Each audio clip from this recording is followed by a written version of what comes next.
This is the story of Dasha, a palace cat whose mother abandoned her in an abandoned iron wagon. When the wagon was relocated for repairs, the frightened mother ran off, leaving the kitten behind. 2 days later, people found and sheltered the kitten, giving her the nickname Dasha after the nearby mountain where she was born, Dasha Badlanovna. Initially dehydrated, Dasha was fed saline from a syringe before transitioning to milk. She learned to suck from a baby nipple and received gentle massages after meals to aid digestion, mimicking a mother cat's care. As she recovered, she progressed to a special mixture and eventually fresh meat. Adapting quickly to her new environment, Dasha learned to climb onto the sofa and settled into her designated sleeping spot at night. Her nest moved from the hall during the day to the bedroom at night. Over time, her blue eyes turned yellow and her expression grew more serious. In June, Dasha experienced the outdoors for the first time, a crucial milestone for wild mammals. Initially fearful, she sought comfort from her foster parents, but gradually adjusted to her surroundings. Like all kittens, Dasha had a penchant for sharpening her claws, though this caused scratches due to her inability to retract them. Toilet training was also initially challenging, with accidents occurring around the house.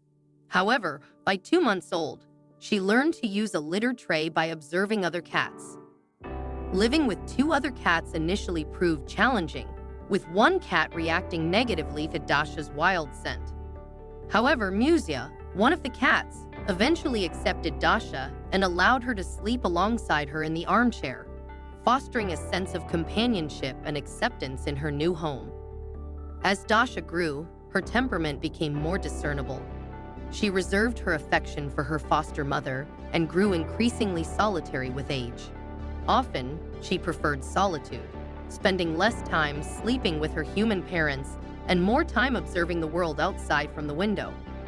When hungry, Dasha would politely request food, either by sucking on her paw or by standing on her hind legs near the refrigerator, hoping for a share of meat.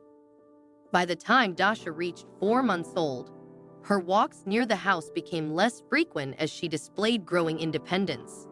In the wild, mammals of her age would typically leave the nest, but the risks during wintering were high. A decision about Dasha's future had to be made. Giving her to the zoo was ruled out, as was keeping her at home due to safety concerns.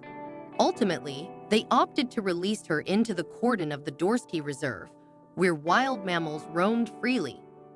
Initially, Dasha explored her newfound freedom eagerly, venturing into the forest. However, she was returned to ensure she acclimated safely to her surroundings.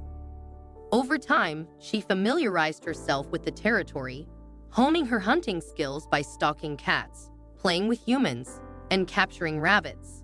From an early age, Dasha displayed a fierce demeanor, growling at strangers and mirroring the actions of her parents. Within 5 days at the cordon, Dasha successfully caught a small pika by patiently waiting at its burrow. She then proceeded to capture an adult pika on the same day. In just a week, she had adapted to the territory, finding suitable shelters and mastering the skills necessary for survival in the wild. After her initial hunting success, Dasha's demeanor took on a more mature and serious tone. Tinka, the cat, was displaced from her usual spot on the mantle by Dasha, who, though less agile, gently but persistently asserted her dominance. Despite this, Dasha was not fully embraced by her feline relatives, and she remained hesitant to venture beyond the confines of her territory, still harboring affection for her human family. Nevertheless, she retained her curiosity and playful nature. As time went on, Dasha appeared reluctant to leave her familiar surroundings, despite the fact that wild cats her age typically lead independent lives. By September, she had gained 2 kilograms, and her gaze increasingly turned towards the mountains. Eventually, one day, she made the decision to embark on a life of freedom, choosing to live autonomously in the wild.